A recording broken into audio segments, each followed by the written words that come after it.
नमस्कार बंधुओं, मैं हूं आपका मित्र शक्ति पांडे सिडनी ऑस्ट्रेलिया से और स्वागत करता हूं अपने यूट्यूब चैनल पर। तो इस वक्त मैं इस वीडियो को जिस वजह से बना रहा हूं उसको आप पूरा अंत तक देखिएगा। बहुत ही इम्पॉर्टेंट वीडियो है और एक ऐसा मैटर मेरे सामने आया है, मेरे संज्ञान में आया है, तो मैं सारी चीज़ें बहुत डिटेल में बताने वाला हूँ। वीडियो के अंत तक ज़रूर बने रहिएगा। मैं इस वक्त आया हूँ इंडिया, लगभग 10 दिन पहले मैं इंडिया आया था और इस वक्त मैं जहाँ पर खड़ा हुआ हूँ ये बहुत ही ऐतिहासिक और धार्मिक दृष्टिकोण से बहुत ही प्राचीन स्थान है और बहुत ही महत्वपूर्ण है। और यहाँ एक छोटी सी दुर्घटना हुई है, कहें तो छोटी भी है और अगर दूसरे एंगल से देखा जाए तो ये बहुत महत्वपूर्ण और बहुत ही बड़ी घटना है। मेरे दृष्टिकोण से काफ़ी बड़ी घटना है और बहुत ही दुखद है जो यहाँ पर हो रहा है और जो यहाँ पर ऑलरेडी हो चुका है। वो सारी मैं बातें बताऊँगा, लेकिन आप इस वीडियो को अंत तक देखिए और इसे शेयर ज़रूर कीजिएगा। अगर आपको लगता है कि आप अपने धर्म के विषय में ज़रा सी भी जागरूकता को लोगों तक पहुंचाना चाहते हैं और चाहते हैं कि इस विषय में जो मैं आगे बताने वाला हूं इसमें यहाँ की गवर्नमेंट या बाकी लोग भी सहयोग कर सकें इस स्थान को, तो आप इस वीडियो को अपने सोशल मीडिया के माध्यम से लोगों तक पहुँचाइए ताकि यहाँ का जो प्रशासन है वो जो सोया हुआ है इसमें कुछ संज्ञान ले सके और इस स्थान को बचाया जा सके। तो अब मैं बताता हूँ कि मैं हूँ कहाँ पर, मैं भी दिखाऊंगा। मैं असल में यहाँ पर वीडियो बनाने के इरादे से नहीं आया था, मैं तो यहाँ पर महाराज जी के दर्शन करने आया था क्योंकि इस स्थान से मैं बहुत पहले से परिचित हूँ, लगभग 38-39 ईयर्स से। तो मैं यहाँ जब भी आता हूँ भारतवर्ष, तो ये मेरे गांव से लगभग 25 किलोमीटर दूर है, तो मैं इस स्थान पर ज़रूर आता हूँ। ये गंगा जी के किनारे है। अब मैं बताता हूँ यहाँ का महत्व, तो अभी मैं दिखाऊंगा भी, लेकिन इस जगह खड़े होकर के मैं इसलिए बता रहा हूँ ये सारी बातें क्योंकि वहाँ पर हवा बहुत चल रही है, तो मेरी बात शायद आप तक न पहुँच पाए क्योंकि इस वक्त मेरे पास माइक वगैरह नहीं है। मैं ऐसे सामान्य ढंग से रिकॉर्ड कर रहा हूँ ये वीडियो, तो डिस्टरबेंस ना हो और आप तक मैं अपनी बात को पहुँचा सकूँ, इसलिए मैं इस जगह खड़े होकर के बता रहा हूँ। फिर मैं सारी चीज़ें आपको दिखाऊँगा भी जो इस स्थान से संबंधित हैं। तो पहली चीज़ तो समझिए कि यह स्थान ऐतिहासिक दृष्टि से महत्वपूर्ण क्यों है और कैसे है। तो इस स्थान को कहते हैं उत्तर वाहिनी गंगा। माता गंगा जी का जो उद्गम स्थान है, यानी जहाँ से माता गंगा जी का उद्भव हुआ है, जहाँ से प्रारंभ हुआ है, वहाँ से लेकर के और जहाँ तक गंगा जी बहती हैं शुरू से लेकर के और अंत तक में केवल 2 ही स्थान ऐसे हैं जहाँ पर गंगा जी उत्तर की दिशा में थोड़ी देर के लिए बहती हैं, थोड़ी दूर के लिए बहती हैं। तो एक तो है उत्तरकाशी में और दूसरा स्थान है ये है उत्तर वाहिनी गंगा। इस स्थान को, इस गांव को पहले बहुत प्राचीन समय में भृगु धाम कहा जाता था। जो हमारे भृगु ऋषि हुए हैं उन्होंने यहाँ पर इसी स्थान पर तपस्या की थी जिस स्थान पर मैं खड़ा हुआ हूँ। और ये ऐसा नहीं कि आज मुझे ये बात पता चली हो, मैं इस स्थान और इसके महत्व से, इसकी ऐतिहासिकता से बहुत सालों से परिचित हूँ और यहाँ के आसपास के सभी लोग परिचित हैं। तो अब इस स्थान को कहा जाता है, इस गांव को कहा जाता है भिठौरा। भृगु धाम का ये अपभ्रंश शब्द है। कालखंड में मतलब बहुत सालों के बाद में कई बार नामों के साथ में जो बदलाव आ जाते हैं वो नाम पड़ गया इसका भिठौरा। पर इस स्थान में ये शिव मंदिर है, बहुत ही प्राचीन शिव मंदिर है। 38 साल पहले यहाँ महर्षि महेश योगी जी, उनका एक यहाँ पर गुरुकुल बगल में ही है, यहाँ से लगभग 500 मीटर की दूरी में काफ़ी बड़ा गुरुकुल खुला था। उस वक्त मेरा संबंध यहाँ से बना था और मैं इस मंदिर में तभी भी आता था क्योंकि उस गुरुकुल में कुछ समय के लिए मैं रहा था। और यहाँ अभी मैं आपको दिखाऊंगा कि गंगा जी सीधे आती हैं और यहाँ से करीबन 500 मीटर दूर आकर के एकदम से उत्तर की दिशा में बहती हैं और लगभग 2.5 से 3 किलोमीटर उत्तर की दिशा में बहती हैं और इसके बाद में फिर से सीधे चली जाती हैं अपनी पुरानी दिशा में जो उनका ओरिजिनल प्रवाह है। पश्चिम से जो पूरब की तरफ का गंगा जी का प्रवाह है तो यहाँ केवल उत्तर की ओर जाती हैं, उसके बाद सीधे फिर ये पूरब की ओर चली जाती हैं और गंगा सागर में जाकर के मिलती हैं ना, और फिर गंगा सागर में जाकर के उनका समुद्र में विलय हो जाता है। तो ये स्थान में आकर के उत्तर की दिशा में इसलिए गंगा जी गई थी कि जब भागीरथी जी गंगा जी को अपने पीछे पीछे लेकर के आए थे भगवान शिव की प्रसन्नता के बाद में, जब गंगा जी का अवतरण हुआ धरती में, वो सारी कथा तो आपको पता ही है। तो इस स्थान पर भृगु ऋषि हजार साल पहले इसी स्थान पर तपस्या कर रहे थे, तो उनकी तपस्या भंग ना हो और उनकी मर्यादा के लिए, उनकी मर्यादा भंग ना हो करके भागीरथ जो है इस रास्ते को उन्होंने 2.5-3 किलोमीटर के लिए मोड़ दिया था और फिर वो पूरब की तरफ चले गए थे क्योंकि इसी स्थान पे जहां पर ये मंदिर बना हुआ है, ये बहुत ही प्राचीन मंदिर है और ये हजारों वर्ष पुराना मंदिर, कई बार जीर्णोद्धार भी हुआ है इसका, राजाओं ने अपने कालखंड में करवाया है। अब इसकी समस्या मैं आपको भी बताने वाला हूं। ये तो इसका एक छोटा सा परिचय था और मैं आपको अभी गंगा जी भी दिखाऊंगा। तो इस वक्त समस्या ये है कि यहाँ पर एक संत हैं और वो सचमुच वाले संत हैं। वो आजकल जैसे धन के लोभी और या जो कुछ भी बहुत सारे, देखिए सभी संत अच्छे ही होते हैं, लेकिन इन संतों के भेष में बहुत सारे ऐसे लोग हैं जो अपने लोभ के कारण या अपने दूसरे किसी एम्बिशन के लिए इस क्षेत्र में से जुड़ते हैं। ये ऐसे नहीं है। मैं इनको लगभग 10-15 साल से तो मैं खुद जान रहा हूँ। बाकी ये इस स्थान में 23 साल पहले आए थे और 23 वर्षों से यहाँ पर किसी तरह का निर्लोभ भाव से, किसी तरह का इनका लोभ नहीं है।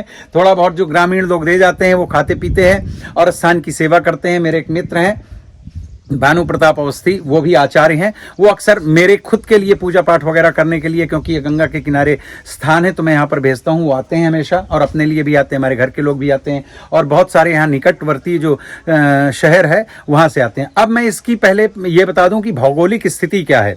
तो ये कानपुर से चल करके जब आप इलाहाबाद की तरफ जाते हैं तो जो GT रोड है उसके ऊपर एक डिस्ट्रिक्ट पड़ता है, उसका नाम है फतेहपुर। फतेहपुर से लगभग 9 किलोमीटर दूर ये गाँव है भिठौरा। तो इस है 11 किलोमीटर फतेहपुर से, जो हाईवे से GT रोड से ये लगभग 11 किलोमीटर दूर पड़ता है। इसका नाम है भिठौरा, उत्तर प्रदेश में पड़ता है।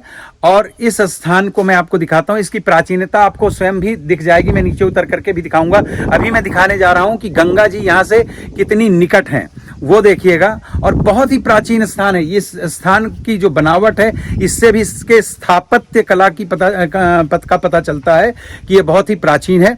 और अब आप मेरे पीछे देख सकते हैं, यहाँ पर मैं दिखा रहा हूँ, ये है गंगा जी। ये गंगा जी हैं, मेरे पीछे सतत बह रही हैं हजारों वर्ष से। ये वही माता गंगा हैं जो पितामह भीष्म की माता हैं और ये वही गंगा हैं जो भगवान शिव के जटाओं से निकली हैं और ये वही गंगा हैं जो ब्रह्मा जी की पुत्री हैं और ये वही गंगा हैं जो भागीरथ की तपस्या से उतरी थी और ये वही गंगा हैं जहां पर इस स्थान में बैठे हुए अपने भृगु ऋषि की मर्यादा के लिए इन्होंने अपना मार्ग बदल दिया था। और आज इस स्थान के ऊपर बहुत बड़ा संकट आया हुआ है, वो मैं आप लोगों से निवेदन करना चाहता हूं। इसमें कुछ प्रशासनिक लोग भी जुड़े हुए हैं, कुछ राजनीति से भी जुड़े हुए लोग, बड़े बड़े लोग इसमें जुड़े हुए हैं जो इस स्थान को नष्ट कर देना चाहते हैं, खत्म कर देना चाहते हैं। यहां बगल में इन पेड़ों की वजह से दिखाई नहीं दे रहा है, मैं उस स्थान का नाम नहीं लूंगा, लेकिन एक नया आश्रम बना है और उस आश्रम में जो लोग रहते हैं, अब मैं किसी का नाम नहीं लूंगा, यहाँ के जो लोकल लोग हैं, जिन लोगों ने मुझे बताया, क्योंकि मैं यहाँ रहता नहीं हूँ, उन लोगों के कथनानुसार यहाँ जो रहने वाले लोग हैं वो इसका इतना बड़ा विस्तार कर देना चाहते हैं। वैसे भी उन्होंने इसका मार्ग अवरुद्ध कर दिया है, गेट लगा करके उसमें ताला लगा दिया है कि यहाँ पर कोई आ ना सके और वो इसे नष्ट कर देना चाहते हैं, इस पर कब्जा कर लेना चाहते हैं। जबकि आप देख सकते हैं ये कितना प्राचीन मंदिर है, आप अगर ऊपर तक देख सकते हो, माता गंगा जी के बिल्कुल किनारे है। अब घटना क्या हुई है कि ये जो आप स्थान देख रहे होंगे, ये जो टूटा फूटा पड़ा हुआ है, ये इसी महीने, और ये कौन सा महीना है अभी, आज से फरवरी 1 शुरू हुआ, ये 18-19 जनवरी 2023 की बात है कि महाराज जी यहाँ प्रयागराज में हमारे यहाँ पर कुंभ मेला लगता है, कल्पवास होता है माघ महीने में, हर साल वहाँ पर मेला लगता है और 12 वर्ष में कुंभ लगता है प्रयागराज में। तो जितने भी संत हैं देश भर के, तो सभी लोग वहाँ कल्पवास करने के लिए आते हैं। तो यहाँ के जो महाराज हैं, यहाँ के जो संत हैं, वो भी वहाँ पर चले गए थे और इस जगह माता, मैंने खुद वो मूर्ति देखी हुई है और सैकड़ों बार ये जो पंडित जी हैं मुझे वीडियो कॉल करके वहाँ ऑस्ट्रेलिया में दिखाते रहते थे कि यहाँ पर माता जी हैं और नवरात्रि वगैरह में यहाँ पर पूजा पाठ करने के लिए हमारे लिए वो 9 दिन आते थे। यहाँ पर कलश स्थापना होती थी और यहाँ पर मतलब प्रॉपर अच्छे ढंग से जो है माता जी की पूजा होती थी। तो ये जब अभी चले गए हैं, 2 हफ्ते पहले चले गए थे कल्पवास करने प्रयागराज, तो उस वक्त शाम को 6-6:30 बजे के आसपास 5-10 बदमाश टाइप के लोग आए हैं, मतलब जो भी क्या बोलते हैं असामाजिक तत्व आए हैं और उन्होंने इसे ध्वस्त कर दिया। इसमें केवल लिंटर पड़ना बाकी था ताकि माता जी का वो स्थान सुरक्षित हो सके। उसके ऊपर पहले से कुछ बरसाती वगैरह ऐसे प्लास्टिक वगैरह डाल करके कई सालों से माता जी का छोटा सा स्थान था, मंदिर था, वो तोड़ करके और पूरा गिरा दिया है। आप देख सकते हैं किस तरह से मंदिर को तोड़ा गया है और जिन लोगों ने तोड़ा है वो भी किसी न किसी तरह से अपने आप को धर्म से जुड़ा हुआ व्यक्ति बताते हैं। और यहाँ पर कुछ ईंट वगैरह थी, उन ईंटों को भी उखाड़ करके लेके गए। देखिए पूरी तरह से दीवार को ध्वस्त कर दिया है। और इसके बाद मैं भी उन संत से भी आपको मिलवाऊंगा, उनके मुख से भी ये सारी बातें जो मैंने आपको अभी बताई हैं वो सुनवाऊंगा। और यहाँ पर काफ़ी ईंट और सीमेंट और मोरम वगैरह थी, वो जो इसकी छत डालने के लिए यहाँ पर इकट्ठा की गई थी, वो सारा कुछ जो है यहाँ से उठा करके लेके गए हैं। और माता जी की, देवी जी की जो मूर्ति है वो यहाँ पर स्थापित थी। ना तो ये सड़क है, ना तो ये नगर है, और ना ही ये कोई बस्ती है। ये हजारों वर्ष पुराना जंगल में बसा हुआ गंगा जी के किनारे का ये शिव मंदिर है। आप अंदर का नज़ारा देख सकते हैं। मित्रों, सामने से हट जाइए जरा, थोड़ा शांत रहिए। ये अगर आपको अंदर का दिखाई दे रहा हो, क्योंकि अभी यहाँ पर शाम का समय होने वाला है, तो आपको शायद अंदर का दिखेगा नहीं। भगवान जी, शिव जी की छोटी सी शिवलिंग है, अंदर शिव जी का मंदिर है। और ये यहाँ पर छोटे से स्थान में 23 साल में ये संत रह रहे हैं। अगर इनको लोभ होता, अगर इनको, थोड़ी देर शांत रहिए, अगर इनको किसी प्रकार का लोभ होता और अगर इनको यहाँ पर कोई बहुत बड़ा निर्माण कार्य करवाना होता, तो हमारे जैसे इनके भी सैकड़ों भक्त हैं, हजारों लाखों न सही सैकड़ों भक्त हैं, थोड़ा बहुत पैसे दे करके यहाँ बड़ा निर्माण कार्य हो सकता था। लेकिन कभी भी मेरे जानकारी में ये जो संत हैं, अभी ऐसा मत करो यार, थोड़ा सा स्टॉप करो, रुको रुको, थोड़ा बंद कर भैया, जा खींचे तो ये कभी भी करवा सकते थे, लेकिन उन्होंने कुछ नहीं करवाया। और इतने छोटे से कमरे में, let me show you guys, ये देखिए एक छोटा सा कमरा है। इस कमरे के अंदर, इतने से कमरे के अंदर ये महाराज रहते हैं। यहीं इनका अपना भोजन पानी होता है, यहीं पर इनका निवास स्थान है। और ये है देखिए छोटा सा, और इससे ज्यादा इनको कभी भी कुछ करवाने की आवश्यकता नहीं महसूस हुई, अभी भी नहीं करवाना चाहते थे। बस वो देवी जी की, क्योंकि भगवान शिव जी का स्थान है, यहाँ पर एक देवी जी की भी मूर्ति रहे। और जबकि पहले से था, बना हुआ था, लेकिन धन के अभाव में कह लें या जिस भी कारण से वो मंदिर नहीं बन पाया था, तो इसके ऊपर एक छोटी सी छत पड़नी थी मंदिर की, ये इन्होंने तोड़ दिया। और ये है महाराज जी। बताइए महाराज जी, आपके साथ में क्या हुआ है? इस स्थान को कब और कैसे तोड़ा गया और किसने तोड़ा? किसी के ऊपर डाउट है आपको? ये हमको 8 साल से विज्ञानानंद हर तरीके से परेशान कर रहे हैं, हर एक तरीके से। बीच बीच में आदमी भेजते थे, फिर चले जाते थे। कोई बात नहीं, कहें तुम्हारा मंदिर बनने नहीं पाएगा, तोड़ देंगे। हम कहे ठीक, कोई बात नहीं है, तोड़ देना। तो 4 साल 5 साल हो गया बनवाया, आधी जमीन 6 फुट की, 3 फुट इस साल बनवाया। तो ये कहें यहाँ नेता के कुछ हैं, वो उन्हीं को ले आकर के इसको हम चले गए इलाहाबाद, तो तोड़ ताड़ के चले गए सब। तो ये कब की घटना है? ये 20 तारीख 20 जनवरी 2023 जी जी जी शाम की। जी। और आप लौटे? अच्छा, हम लौटे हैं 22 तारीख को 12 बजे रात को यहाँ। तब तक ये पूरा टूट चुका था। और यहाँ से कोई सामान भी गया, जैसे कि आप बता रहे थे पहले? सामान जो यहाँ से रेती गई महाराज जी, गिट्टी गई है। अच्छा। ईंटें सब उठा ले गए, जो दांत रखा गया था, ये ऊपर का निर्माण, ईंटा ले गए। यहाँ से दरवाजा ले गया, माता जी की मूर्ति ले गए, माता जी के मकान ले गए, लकड़ी का। मतलब माता जी का जो एक फ्रेम में बना हुआ था और मूर्ति तक उठा करके ले गए हैं। जैसे माता सीता का अपहरण हुआ था, उसी तरह से यहाँ देवी माता का अपहरण कर लिया गया है। और इनकी, महाराज जी की बात की सत्यता की पुष्टि करने के लिए मेरे साथ में है ये भानु प्रताप अवस्थी। आप नीचे आ जाइए। इन्होंने मुझे जब बताया 4 दिन पहले कि स्वामी जी ने 5-6 साल में 1-1 रुपया इकट्ठा करके लगभग 80,000 रुपए इनके पास उस निर्माण कार्य के लिए 7-8 साल में इकट्ठा कर पाए थे, क्योंकि इनके पास में कोई सोर्स ऑफ इनकम नहीं है, कोई प्रोफेशनल ऐसा धंधा करने वाले ब्राह्मण आज ये नहीं है, संत नहीं है। तो बड़ी मुश्किल से जो जोड़ करके पैसा 80,000 रुपये इकट्ठा किया था इसके ऊपर, मूर्ति के ऊपर ये छोटा सा मंदिर बनाने के लिए, हाँ, छत डालने के लिए। वो पैसा इनके पास ही सुरक्षित था। इन्होंने ही एक बार कैसे, क्या आप बताइए कितना पैसा था? स्वामी जी ने धीरे धीरे जो है 8 साल में जोड़ करके 80,000 रुपए खाते में डलवाया था हमारे। और धीरे धीरे उसको 2 शिफ्ट में हमने 50,000 और 30,000 करके स्वामी जी को दिया, जिसमें ईंटा गिट्टी सरिया आदि आई और मजदूरों को मजदूरी दी गई। 80,000 खर्चा करके बनवाया गया। और जब मैं 21 तारीख को यहाँ आता हूँ अमावस्या के दिन, तो ये पूरा टूटा हुआ मुझे मिला। बहुत खेद हुआ उससे, आज मैं भी दुखित हूँ। और जो देवी जी यहाँ स्थापित थी, उनके जाने से मैं काफ़ी कष्ट में हूँ, दुख में हूँ, क्योंकि मैं बरोबर उनकी दोनों नवरात्रों में पूजा करता था और यहाँ 100-200 कन्याओं का भोज भी करता था। बताइए। मगर स्वामी जी की पूरी जो है सहयोग मिलता रहा, और जिसके परिणाम स्वरूप यहाँ भव्य कार्यक्रम आए। मुख्यमंत्री हैं योगी जी, उनसे आप कुछ कहना चाहते हैं? अरे वो बहुत धार्मिक व्यक्ति हैं, मगर उन्होंने कुछ ऐसे लोगों का संरक्षित कर रखा है कि वो जरा गौर करें कि ये जो धर्म के विरुद्ध जो आचरण कर रहे हैं उनके ऊपर निगाह रखें, और उनको भी जो है क्या नाम से जैसे हर विषय पे सख्त हैं, इस विषय पे वो सख्त कार्रवाई करें, ये उनसे भी हम आशा रखते तो क्या इनके जीवन को भी खतरा हो सकता है यहाँ पर? हो सकता है। बाबा जी, आपको लगता है कि आपके जीवन को भी जी, खतरा हो नहीं सकता है? हो सकता। बताइए कई बार बोल चुके हैं, तुम्हारी हड्डी यहाँ नहीं बचेगी, तुम भाग जाओ। हो सकता है। तो अब आप लोग प्रशासन से निवेदन करना चाहते हैं कुछ? इनकी संरक्षण किया जाए, स्वामी जी का मंदिर का और स्वामी जी का संरक्षण किया जाए। अरे भाई, पैसे न दीजिए, लेकिन इसे बना तो रहने दीजिए। अब मैं इस स्थान की प्राचीनता को आपको यूं ही दिखाता हूं, आपको पता चलेगा। आप इसके वास्तुकला को देखिए, आप इसकी प्राचीनता को देखिए। ये जिस शैली में मंदिर बना हुआ है, ये अपने आप में बताता है कि कितना प्राचीन है। इसका सैकड़ों बार जीर्णोद्धार हो चुका है और इस जमीन को कब्जा करने के लिए केवल मुझे लगता है कि इस तरह के कार्य किए जा रहे हैं। ये हमारे बुजुर्गों द्वारा बताया जा रहा है कि ये 500 वर्ष पुराना ये प्राचीन मंदिर शिव मंदिर है और हमारे बाबा के बाप इसकी बताए गए हम लोगों से कि ये पूर्वजी मंदिर है, ये ब्रिटिश शासन काल का मंदिर है और यहाँ कोई पूजा करने वाला व्यक्ति नहीं थे। स्वामी संत जी आए लगभग 20 वर्षों के दौरान, तो इनकी सेवा कर रहे हैं यहाँ पर शिव मंदिर की।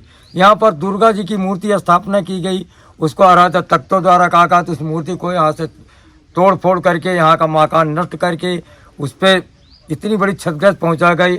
और महाराज बाबा जी का, नागा संत का विशेष खतरे में जान है। स्वामी जी की किसी समय हत्या की जा सकती है इस मंदिर के कारण। इस मंदिर के कारण क्योंकि यहाँ अराजकता के लोग यहाँ आए दिन आते हैं, स्वामी जी को परेशान करते हैं। मैं अपनी कम शब्दों में, अभी हमारे यानी चाचा ने बताया इस कि 500 वर्ष पुराना ये मंदिर है। मैं भी अपने पिताजी के समय से बहुत बुजुर्गों से यहाँ आ रहा हूँ बचपन से, और देखता हूँ कि यहाँ पर कोई किसी तरह का भेदभाव, कोई ना छोटा है ना कोई बड़ा है। स्वामी जी सबको अपने एक समान रखते हैं। लेकिन यहाँ लोग कहते हैं कि एक ही नारा, एक ही नाम, जय श्री राम। तो जय श्री राम का नाम आया कहाँ से? अगर राम का मंदिर, शिव का मंदिर तोड़ा जाएगा तो हिंदू धर्म जाएगा कहाँ? अगर मेरी बात अगर इस वीडियो तक जनता के प्रति जा रही हो, तो अगर वो जय श्री राम का नारा लगा के केसरिया झंडा लहराते हैं, तो पहले वो ये देख ले कि हर जगह हर शिव मंदिर को नष्ट न किया जाए, बल्कि और शिव मंदिर का निर्माण किया जाए। दूसरी चीज, ताकि ऐसे संत 100 में एक मिलते हैं। हजारों संत तो गली गली टहलते हैं, लेकिन 100 में अगर एक हीरा है तो उसे चुनकर रखने की जरूरत है। इसके लिए मैं बीजेपी सरकार से, अगर आने वाली सरकार अगर ये चाहती है कि हर सनातन धर्म, हर संत सुरक्षित रहे, तो उसके लिए हमारे नागा स्वामी जी को इस शिव मंदिर में हमारी सुरक्षा व्यवस्था दी जाए, जिससे कि वो सुरक्षित रहें। और वो सुरक्षित तो सारी समाज सुरक्षित और सारा हिंदुस्तान सुरक्षित, सारा जय श्री राम का नारा सुरक्षित। नहीं तो कहेगा जय श्री राम का नारा, कहेगा शिव मंदिर के भक्त और कहेगा ये बीजेपी सरकार। Thank you very much. जय श्री राम। जय श्री राम। हर हर। तो योगी जी से या जो भी इस क्षेत्र से, राजनीति से जुड़े हुए लोग हैं, शासन सरकार से जुड़े हुए लोग हैं, मैं भारतवर्ष में नहीं रहता हूं, मैं ऑस्ट्रेलिया में रहता हूं। मेरा नाम शक्ति पांडे है और इस स्थान से चूंकि बहुत प्राचीन समय से मेरा संबंध है, बहुत मेरी उम्र के हिसाब से 40 साल मेरे लिए बड़ा प्राचीन समय है। मैं इतने वर्षों से यहाँ जुड़ा हूँ और आता जाता रहा हूँ और मैंने यहाँ पर कई चीज़ें सीखी हैं, साधनाएं की हैं बचपन में अपने। तो मुझे ऐसा लगता है कि इस प्राचीन स्थान को बचाने के लिए योगी जी या सरकार से जो भी लोग इसके लिए अथॉराइज्ड हैं, उनसे मेरी रिक्वेस्ट है कि इस पे संज्ञान लें। इसका सिंपल सा पता है, उत्तर प्रदेश में पड़ता है। कानपुर और इलाहाबाद के बीच में एक जनपद है फतेहपुर। फतेहपुर शहर से भिठौरा के लिए 11 किलोमीटर का एक लंबा रोड है। यहाँ एक छोटा सा गांव है और गंगा जी के किनारे ये मंदिर है। भीमसेन शिवाला शिव मंदिर है और बलखंडी घाट भी बोलते हैं इसको, बगल में है, उसके पास है। अगर हो सके तो आप इसको संरक्षित करवाइए, क्योंकि इन लोगों ने कई बार यहाँ से शिकायत करने की कोशिश की है। प्रशासन इसमें कोई संज्ञान नहीं लेता है, क्योंकि अब ये नाम नहीं ले रहे हैं। इन्होंने मुझे बताया है सुरक्षा दृष्टिकोण से मैं भी उतने बड़े व्यक्ति का नाम नहीं ले सकता हूँ, लेकिन ये एक बहुत बड़े राजनीतिक व्यक्ति का, जो कि इस समय की सरकार में एक बहुत बड़ा पद होल्ड करते हैं, उनका भी इस पूरे कार्य में ऐसा माना जाता है कथित तौर पर कि उनका समर्थन उस व्यक्ति को प्राप्त है जो इसे नष्ट कर देना चाहता है। और दुर्भाग्य से वो भी भेष संत का ही रखते हैं, कार्य हालांकि संत का लगता नहीं मुझे ये सब कुछ देख करके, क्योंकि कोई संत किसी दूसरे संत का स्थान और इतना प्राचीन स्थान अगर नष्ट करने पर उतर आए तो कम से कम हमारी सत्य सनातन संस्कृति का हिस्सा नहीं हो सकता, भले ही उसने छल छद्म करके वैसा भेष जरूर धारण कर रखा हो। तो मित्रों, इस वीडियो को हो सके उतना फैलाइए, वरना आपका एक और प्राचीन स्थान किसी दूसरे विधर्मी के द्वारा नहीं बल्कि आपके बीच के कालनेमियों के द्वारा नष्ट कर दिया जाएगा और हम अपने इस प्राचीन धर्म के मंदिर से वंचित हो जाएंगे। मुझे उम्मीद है अच्छा व्यवस्था भी दी जाए, और अगर संभव हो सके तो इस स्थान को विकसित किया जाए, इस स्थान को सुरक्षित संरक्षित किया जाए और इसके जीर्णोद्धार का कार्य किया जाए। एटलीस्ट अगर यहाँ पर कुछ पूजा यज्ञ आदि हो। मैंने योगी जी के विषय में यहाँ पर अपने गांव में सुना, मैं आपको वो मंदिर भी दिखाऊंगा। मेरे गांव में काफ़ी प्राचीन मंदिर जीर्ण अवस्था में था। लास्ट टाइम जब मैं आया था मुझे पता चला कि योगी जी ने फंड करके ऐसे तमाम सारे मंदिरों का जीर्णोद्धार करवाया है। एक संत के प्रदेश का प्रमुख रहते हुए अगर इतना प्राचीन मंदिर टूट जाता है किन्हीं लोगों के लोभ के कारण और किसी मतलब ऐसे राजनीतिक क्या बोले दुष्विचार की वजह से, तो ये बड़े अफसोस की बात होगी। और आप लोग इस बात को योगी जी तक पहुंचाएं और किसी राइट व्यक्ति तक पहुंचाएं जो इसके संरक्षण में और इनकी सुरक्षा में सहयोग कर सकें। Thank you very much. मिलता हूं फिर किसी दूसरे वीडियो में। Take care, bye bye.